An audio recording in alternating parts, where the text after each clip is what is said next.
সত্যি কথা বলতে লজ্জা লাগে মানুষগুলোকে সম্বর্ধনা দিতে যে এটা আমার সম্পর্কে এই হয়। একবারের জন্য রাস্তায় দেখা হলে জিজ্ঞেস করে না তুমি এখন কেমন আছো। আজ এসেছিলাম ইউএসজি করতে, সকাল থেকে জল ছাড়া তেমন কিছু খাইনি, তাই একটুখানি হালকা করে মুড়ি খেলাম আর আমার হাজবেন্ড খেয়েছিল একটা কোল্ড ড্রিঙ্কস। বাড়ি আসার সঙ্গে সঙ্গে ঝড়ও শুরু হয়ে গেছে। শুভেন্দু মুখার্জি, জয়া পাল, পূজা বিশ্বাস, ববিতা সুন্দর সুন্দর কমেন্ট করার জন্য অনেক অনেক ধন্যবাদ। রাতের বেলা এই অল্প কিছু খাবার বানিয়ে খেয়ে নিয়েছিলাম, আর ভালো লাগছিল না। সারাদিন ঘোরাঘুরির পরে না খুব ক্লান্ত লাগছিল।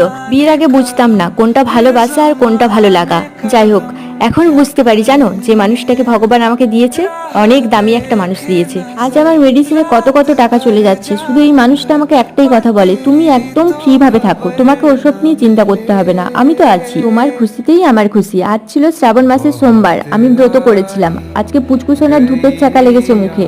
পুচকুসোনা কিন্তু পুজো করতে খুব পছন্দ করে, আর ধূপ নিতে গিয়ে এই অবস্থা হয়েছে মুখের। আজ কিন্তু তোমরা কমেন্টে কেউ জানাতে ভুলবে না, হরে হরে মহাদেব।